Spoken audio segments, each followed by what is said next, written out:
നമ്മൾ ഫിത്ർ സക്കാത്തൊക്കെ കൊടുത്ത് ഇനി നമ്മൾ പോകുന്നത് പിന്നെ പെരുന്നാൾ നിസ്കാരത്തിനാണ്. ഈ നിസ്കാരം എവിടെ വെച്ച് നിസ്കരിക്കണം?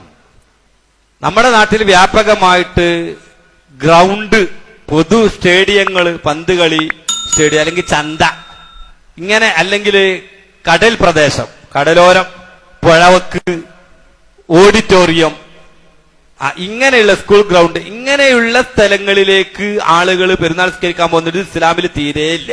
നബിയുടെ കാലത്തുമില്ല, സഹാബത്തിന്റെ കാലത്തുമില്ല, ഇസ്ലാമിൽ എവിടെയും അങ്ങനത്തെ ഒരു സംഗതി ഇല്ല. പിന്നെ ഇസ്ലാമിൽ ഉണ്ട് ഏത്? ഈദ്ഗാഹ് ഉണ്ട്. ഈദ്ഗാഹ് അത് ഇസ്ലാമിലുണ്ട്. അതിന് ചില സാഹചര്യങ്ങളുണ്ട്. നമ്മുടെ നാട്ടിലുള്ളതൊന്നും ഈദ്ഗാഹ് അല്ല. ഇപ്പല്ല, നിലവിൽ ഇപ്പുള്ളത് ഈദ്ഗാഹ് എന്ന് പറയുന്നത് എന്താണ്? അത് തിരിഞ്ഞിട്ടില്ല ആളുകൾക്ക്. അത് പൊതുസ്ഥലമാകുന്ന പന്ത് കളി ഗ്രൗണ്ട് അല്ല. അതുപോലെ തന്നെ കടലോരല്ല. എല്ലാവരുടെയും മൊത്തത്തിൽ അവകാശമാണ് കടലോരം. അതുപോലെ തന്നെ ഈ പന്ത് കളി ഗ്രൗണ്ട് അതൊരു പൊതു സ്വത്താണ്. ഇങ്ങനെയുള്ള സ്ഥലങ്ങളിൽ, അല്ലെങ്കിൽ ചന്ത നടത്തുന്ന സ്ഥലം, ഇങ്ങനെ ഇസ്ലാമിൽ കേട്ടുകേൾവി എന്നല്ല. ഒരാളും ഒരു കാലത്തും അങ്ങനെ പറഞ്ഞിട്ടില്ല, ചെയ്തിട്ടില്ല. അതേ സമയത്ത് ഈദ്ഗാഹ് ഉണ്ട്. അതേതാ? ഇസ്ലാമിക ഭരണാധികാരി, ഇസ്ലാമിക രാജ്യം, ഇസ്ലാമിക ഭരണാധികാരി. ആ ഭരണാധികാരി മുസ്ലിമീങ്ങൾക്ക് പൊതുകാര്യങ്ങൾക്ക് ഒരുമിച്ച് കൂടാൻ, ഇത്തരം നിസ്കാരങ്ങൾക്കോ മറ്റു കാര്യം ഒരുമിച്ച് കൂടാൻ പള്ളി വഖഫ് ചെയ്യുന്നത് പോലെ ഒരു പൊതുസ്ഥലം, ഒരു സ്ഥലം, ഭരണാധികാരിക്ക് അവകാശമുള്ള ഒരു സ്ഥലം, ആ സ്ഥലം ഇതിനു വേണ്ടി നീക്കിവെച്ചു. അതൊരു വഖഫ് പോലെ നീക്കി വെച്ചതാണത്. അത് എന്നും നാളെ ചന്ത, ഇന്ന് ഈദ്ഗാഹ്, അങ്ങനല്ല. നാളെ പന്തളി ഗ്രൗണ്ട്, ഇന്നിത്, അങ്ങനല്ല.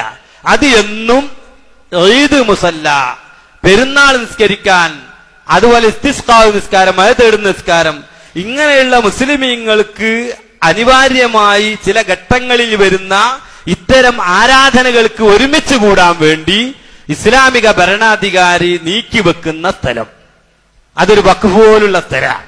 അത് എന്നും അത് തന്നെയാണ്. അതിനാണ് ഈദ്ഗാഹ് എന്ന് പറയാം. അതിനാണ് ഈദ്ഗാഹ്. അങ്ങനത്തെ ഒരു ഈദ്ഗാഹ് അല്ല ഏത് ഇത്.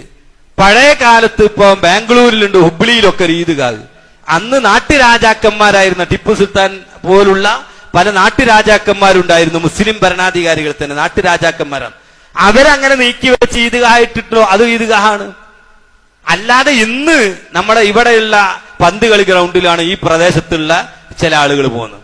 അതുപോലെ കടൽ പ്രദേശത്ത് പോകും. അതൊന്നും എന്തല്ല, ഇപ്പറഞ്ഞ ഈദ്ഗാഹ് അല്ല. എന്നാൽ ഇനി ഈദ്ഗാഹ് തന്നെ ഉണ്ട് എങ്കിൽ, ഇപ്പൊ ഹുബ്ലിയിലുള്ള ഈദ്ഗാഹ് ഉണ്ട്, ഗൾഫ് രാജ്യങ്ങളിലെ ഈദ്ഗാഹ് ഉണ്ട്. നബി സല്ലല്ലാഹു അലൈഹി വസല്ലമ തങ്ങള് അങ്ങനെ ഒരു ഈദ്ഗാഹില് പൊതുമുസല്ലയിലേക്ക് നബി ഒരിക്കൽ പോയിട്ടുണ്ട് മദീനയിൽ നിന്ന്. അതെന്തിനെ പോയത്? മദീനയിൽ പെരുന്നാൾ നിസ്കാരം ഉണ്ടാവില്ലെന്ന് പള്ളി ചെറുതാണ്. പള്ളി ചെറുതായപ്പോ പെരുന്നാൾ നിസ്കാരത്തിന് ദൂര രാജ്യത്തേക്ക് ജോലിക്ക് പോയവരൊക്കെ ലീവാക്കി നാട്ടിക്ക് വരുന്ന കാലാണ്. അതുപോലെ മദീനയുടെ പ്രാന്തപ്രദേശത്തുള്ള ആട്ടുമേക്കുന്നവരും ഒട്ടകം മേക്കുന്ന താഴ്വരയിലുള്ള അടിമകളും ചന്തയിൽ പോയവരും ഒക്കെ അന്ന് ജോലി ലീവാക്കിയിട്ട് നാട്ടിൽ കൂടും. എന്നിട്ട് പെരുന്നാൾ നിസ്കാരത്തിന് വരും. അവര് ചെറിയ കുട്ടികള്, ജുമക്ക് വരുന്നവരല്ല, ജുമക്ക് കുട്ടികൾ വരൂല. ചെറിയ കുട്ടികള് പെരുന്നാൾ ആഘോഷത്തിന് ഉപ്പാന്റെ കയ്യും പിടിച്ച് പള്ളിക്ക് വരും.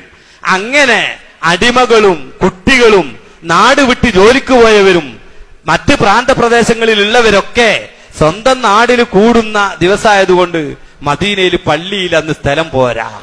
അപ്പൊ നബി തങ്ങൾ ഒരു പൊതുസ്ഥലം എന്ത് ചെയ്തു? എല്ലാവരും കൂടി ഉൾക്കൊള്ളിക്കാൻ വേണ്ടി നബി സല്ലല്ലാഹു അലൈഹി വസല്ലം തങ്ങൾ മൈതാനിയിലേക്ക് പോയി. അക്കാരണം മക്കയിൽ വെച്ച് നബി തങ്ങള് ഉണ്ടായപ്പോ മക്കയിൽ അങ്ങനെ ചെയ്തിട്ടില്ല. മക്കയിൽ അന്ന് മക്കയിലെ മസ്ജിദുൽ ഹറാം, കഅബന്റെ പരിസരം വിശാലമായ സ്ഥലം, എല്ലാവരും ഉൾക്കൊള്ളും. അതുകൊണ്ട് തന്നെ അവിടെ ഈദ്ഗാഹ് ഉണ്ടാക്കിയിട്ടില്ല, മുസല്ലയിലേക്ക് പോയിട്ടില്ല. അപ്പൊ ഈ പോയതോ ഇമാമുമാര് പറയുന്നു ഇത് ആളെ ഉൾക്കൊള്ളാൻ കഴിയാത്തത് കൊണ്ടാണ്. അതുകൊണ്ടാണ് ഇമാം ഷാഫിഈ റളിയല്ലാഹു അൻഹു പറയുന്നു, പള്ളി സൗകര്യമുണ്ട് എങ്കിൽ ഈദ്ഗാഹ് അല്ല സുന്നത്ത്, പള്ളിയിൽ തന്നെ. അപ്പം നല്ല പ്രവണത അല്ല ഇതിന്റെ പേരിൽ ഇന്ന് നമ്മുടെ രാജ്യത്ത് നടന്നുകൊണ്ടിരിക്കുന്നത്.